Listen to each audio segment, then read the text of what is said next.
Yeah, welcome back to another reading of Jack's story.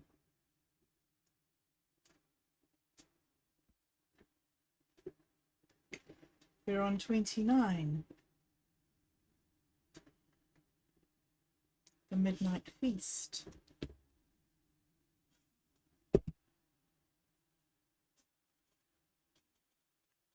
Okay, Jack sat up in bed, wide awake. It was midnight. The house was shrouded in darkness and silence. He lay down again, wriggling to get comfortable, and closed his eyes, to no avail. Sleep eluded him. After a while he got out of bed, padding downstairs on bare feet, pausing outside his mother's room and feeling reassured when he heard her breathing. He made for the kitchen, suddenly realizing how hungry he was. When did I last eat something? He asked himself. I can't remember. He made himself an enormous brown bread sandwich, layering meat, cheese, tomato, onions, pickles, and lettuce. His mouth watered as he took his first bite. Something was missing. He found a large glass and went hunting for fruit juice, but that was nowhere to be found. Tea? Nah, who drinks tea anyway? Old ladies, perhaps. Coffee? Not when you'd probably be going back to bed as soon as possible. Then it came to him, a milkshake. He pulled the liquidizer to the front of the counter and shook a few cubes of ice that his mother's guests had left. Then he poured in the milk and added a huge dollop of vanilla ice cream from the freezer. He tasted his delicious concoction, added sugar, slammed on the cover, and pressed the start button. The machine roared into life, the ice cubes smashing against the side of the glass jug. He rushed to the kitchen door to shut it. The noise would wake his mother. He looked back at the counter. Milk bubbled lazily over the side of the liquidizer. Letting go of the door, he lurched towards the machine. The kitchen door slammed loudly as he turned back to the liquidizer. I think I'm a modern-day sorcerer's apprentice, Jack muttered to himself as he settled into the breakfast nook and started to eat. As soon as he was relaxed, the voices in his head started. Loudest of all was his own. Dad, oh Dad, how could you? Did you? Perhaps it's all lies. I thought you were such a hero, and all the time you were cheating on Mother. How could you? All my life you were cheating on Mother. What kind of man cheats on his wife? You go to church and you promise to love and honor, and yet you cheat. And a super cheat with someone my age. How could you? His feeling reached a crescendo and he cried out, a desperate, lingering yowl of misery, just as the kitchen door opened and his mother walked in. Jack, she said in amazement, thought we had an intruder. What's all the noise? I didn't know what was going on. What on earth are you doing? Unable to speak, Jack gestured at his sandwich. Oh, said Rose with her enchanting giggle, a midnight feast. Just what I need. I don't think I had any supper. By the time I got rid of all the guests and checked up on you, you were fast asleep. You didn't stir when I pulled off your shoes and threw a blanket over you. I needed my bed too. How about you make me one of those while I clean up this milkshake mess? I'll have a milkshake too. They worked in silence for a while. Then Rose turned from the sink where she'd been wringing out the cloths and said quietly, Jack, my love, I've hardly seen you lately.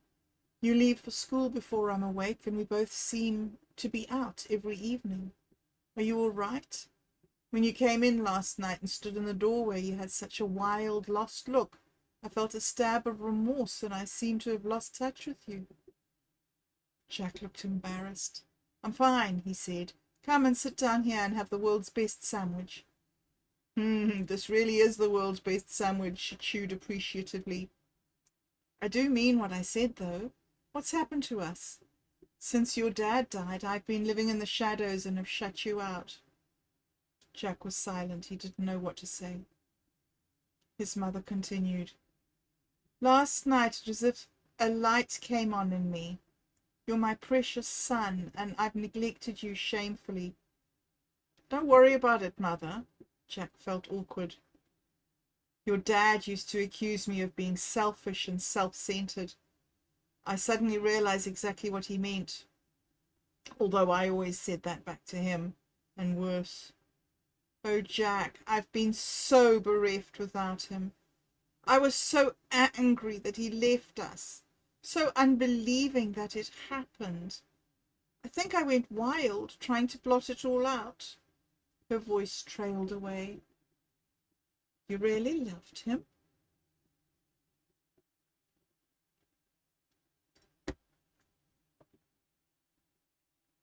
She was silent, still in the grip of the most unusual self-loathing. I know I did when we got married.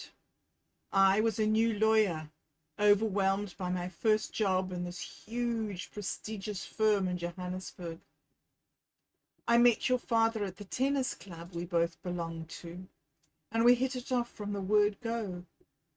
When we teamed up in the mixed doubles, no one could beat us. When my first high-profile case came up, I was thrilled. I was on the team building a case against some drug dealers, real bad men. Then our team collapsed and was accused of taking bribes, and I was framed. I nearly went to jail. All the time James was there, urging me on, believing in me, suggesting strategies against the dreadful accusations against me. When it was all over, he asked me to marry him, and by then I was totally besotted. Of course I said yes. I adored him.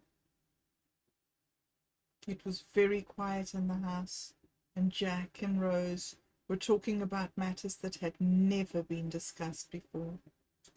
Perhaps that's why he was able to say, I don't think I knew that, because it didn't seem to me that you loved each other.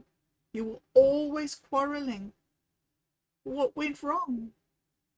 There, he'd said it. He'd asked the unaskable question. Rose gave a petulant shrug, in keeping with the behaviour he was used to. Your father changed, she began. She shook her head, and a shudder ran through her body. She caught Jack's eye. He had a questioning look, his head on the side, trying to understand what she was saying, trying to follow her into an adult world that was foreign to him. Faced with her son's innocent and loving demeanour, an unaccustomed wave of shame engulfed her. She stood up, walked to the sink, filled it with hot water, and squirted in some dishwashing liquid. The water became a seething mass of bubbles. About to plunge their plates and mugs in, she hesitated. Then, together, mother and son made their way into the living room and started collecting the glasses her guests had used and taking them to be washed. She pulled on her thick plastic gloves and started washing up. Well? Asked Jack, remorselessly, as the silence lengthened. It was my fault, she confessed, her eyes brimming with tears. We came back to Barberton after a wonderful honeymoon at your grandmother and grandfather's beautiful home in the Seychelles. It was like living in paradise there. They worked together in silence for a while, Rose washing and Jack rinsing and stacking. Mother, Jack began hesitantly, all you've said so far sounds idyllic. He was quite pleased with that word.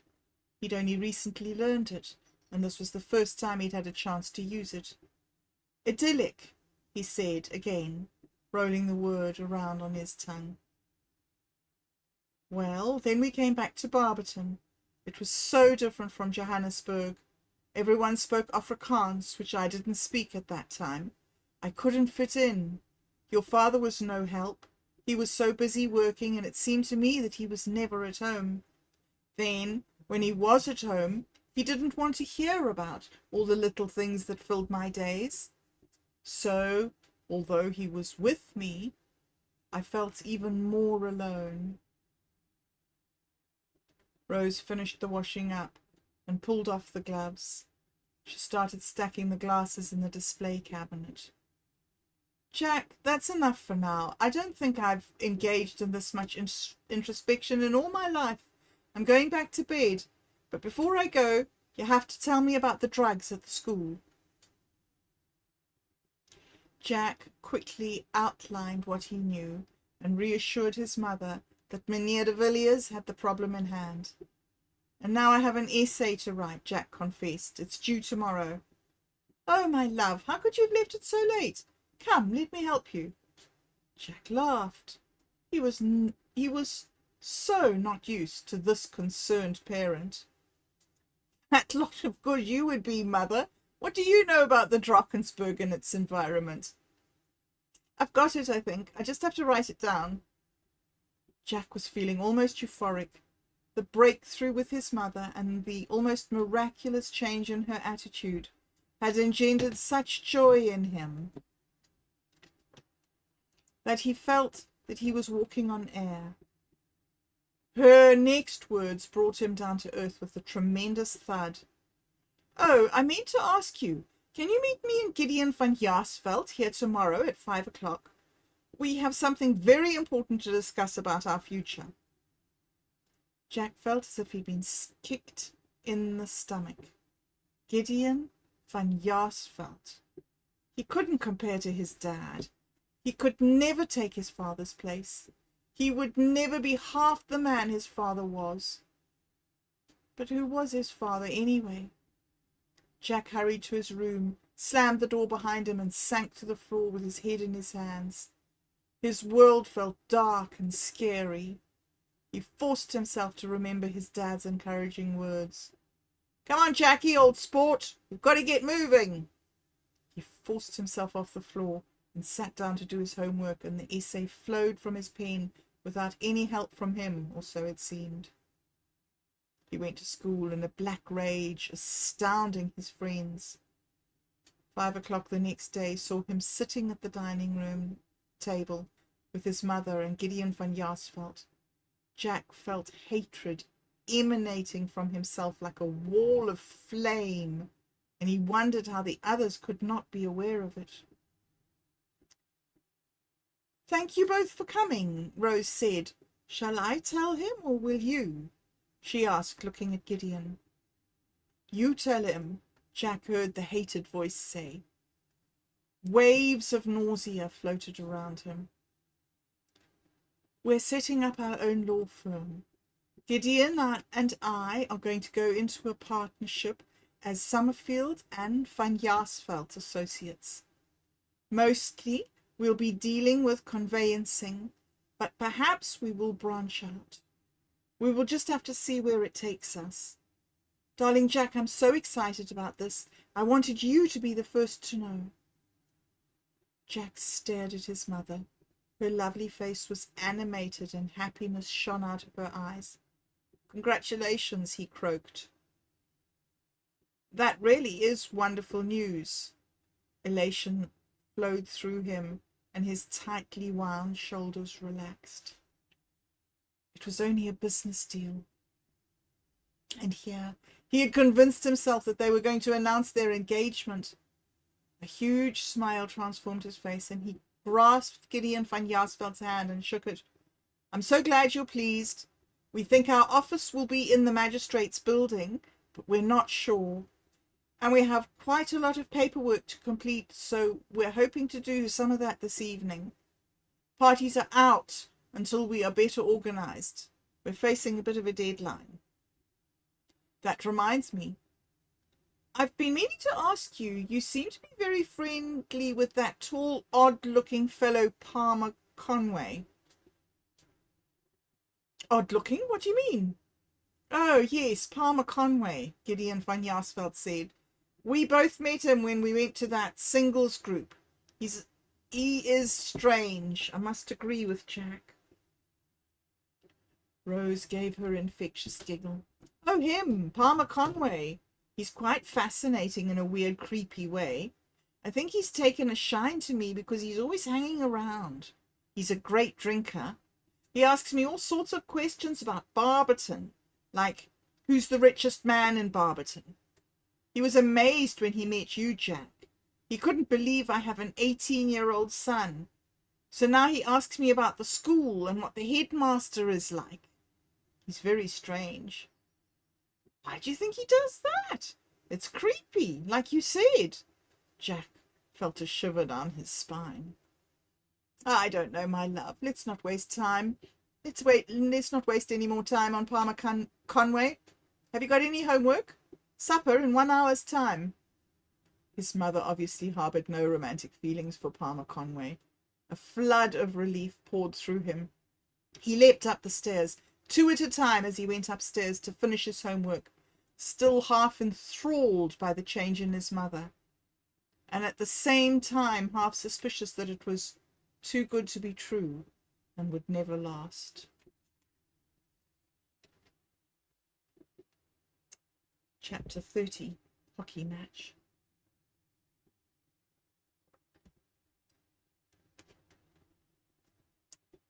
Jack had given up gambling.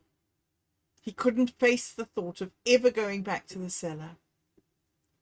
But the strange thing was, he was being encouraged to think twice about his decision. It seemed that the rich, open-handed young man was in demand. At least his money was. In the first month, the messages had been quite friendly.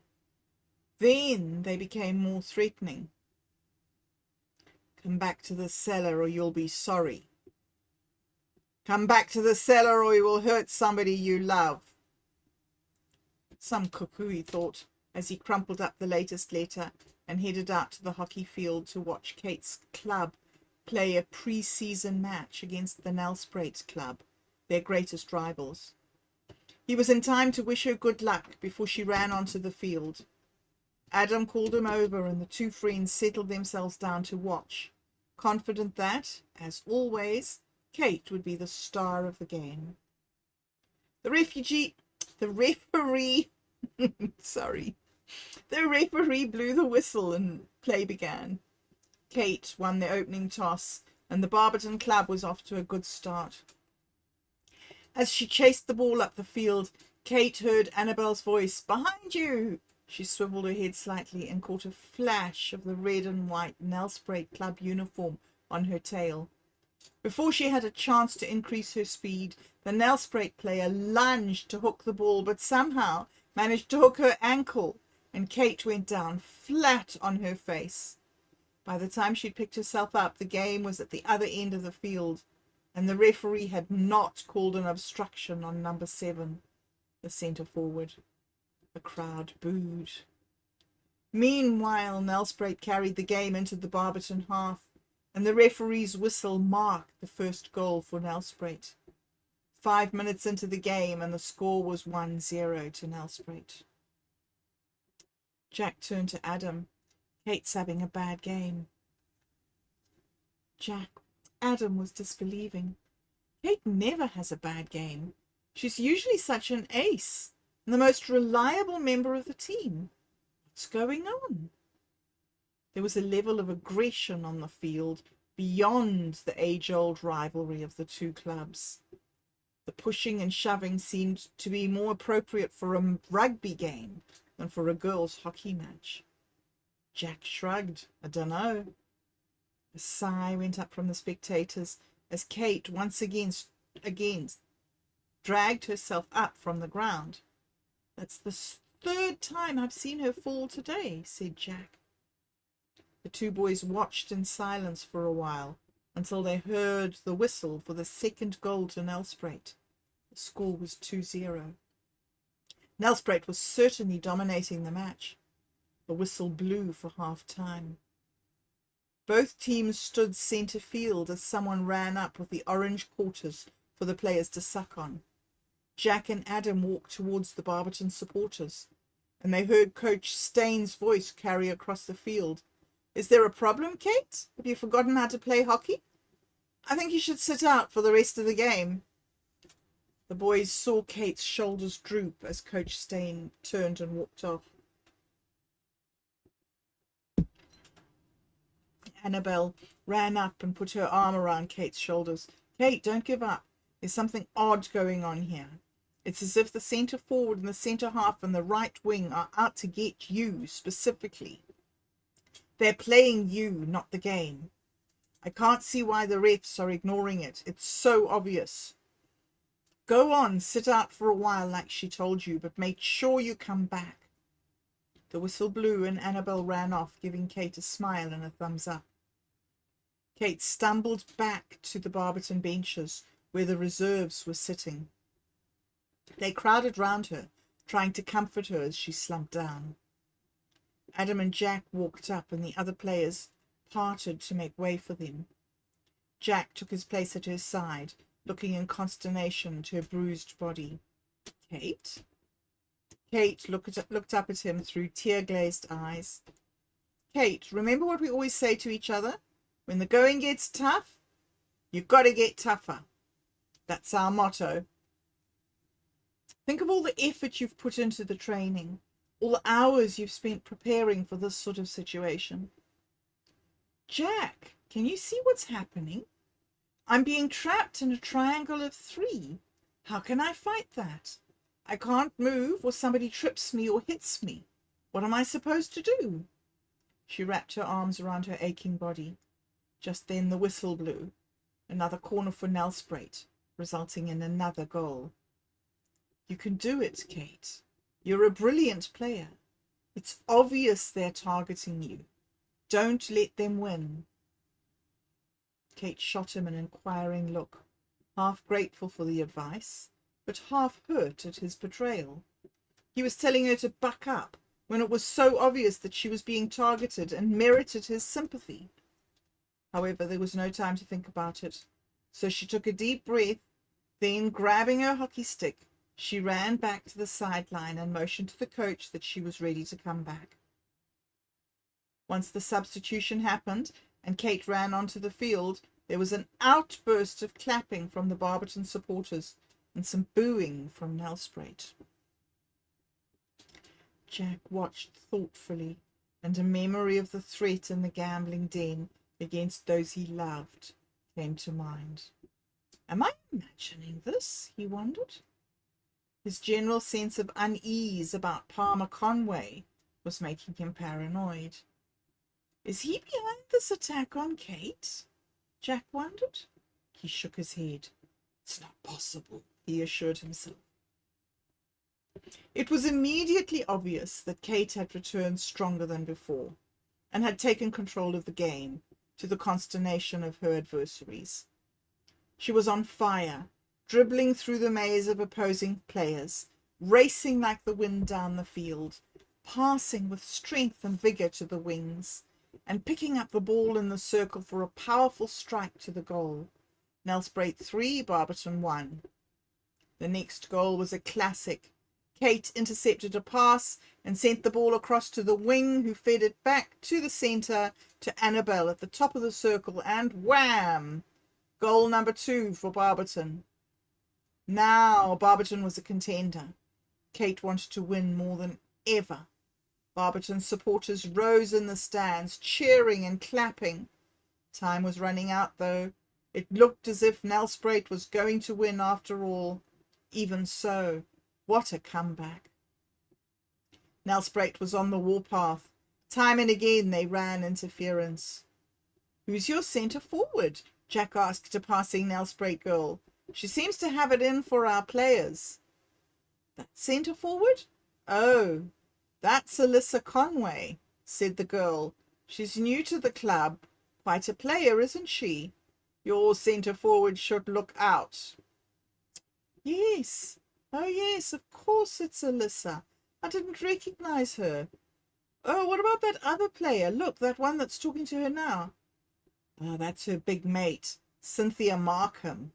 Those two are an unbeatable combo. The girl drifted away, and Jack sat chewing his lip, a frown on his face. Nothing could touch Kate, though. When she scored again, and goal number 3 thumped on the backboard of the goal enclosure, the crowd stood and roared. Barberton had made a comeback, that was for sure. The Barberton supporters were ecstatic about how the game had turned out. 6 minutes to go, and Nelspruit was determined to take back the advantage. 5 minutes to go, and Barberton forced the game down towards the Nelspruit end of the field. Then Nelspruit fouled in the circle, and the referee called a short corner. 4 minutes to go, and Nelspruit took their places behind the line. Tension rose as everyone poised on a knife edge, waiting for the referee's whistle. When at last it sounded, Annabel shot the ball across the goal as Kate raced like the wind towards it. The Nelspruit defence bore down on her. Kate swung her hockey stick and the ball spun into the corner of the goalpost, avoiding the defence, who were all crowded between the goalposts, determined to help the goalie. Barberton's victory was cemented by the 1-goal lead. The home team had snatched victory from the jaws of the Nelspruit monster. As the whistle for the final Barberton goal died away, the referee blew the end of the match. The crowd went wild. Annabel hugged Kate. Just then Alyssa Conway and Cynthia Markham walked past. "It isn't over," Alyssa hissed, menace in her voice. "Watch out for your stupid play." Kate and Annabel stared after them. "Our play," Annabel said. "What does she mean?" "Kate, you were great," Jack said, hurrying up. "That last goal was lucky, though. Annabel, you don't know never to pass in front of the goal on a corner?" "Well, it worked this time, didn't it?" Annabel laughed. "To tell the truth, it was a mistake." "Brilliant recovery on your part, Kate," Adam said, blatant admiration in his voice. "Thanks, Adam." Kate gave him a huge grin. "And Jack," Kate said, "Alyssa walked past a moment ago and we heard her say, 'Watch out for your stupid play.' What do you suppose she meant?" All right, well, that was that for today. And the plot thickens. I will see you again tomorrow. Thank you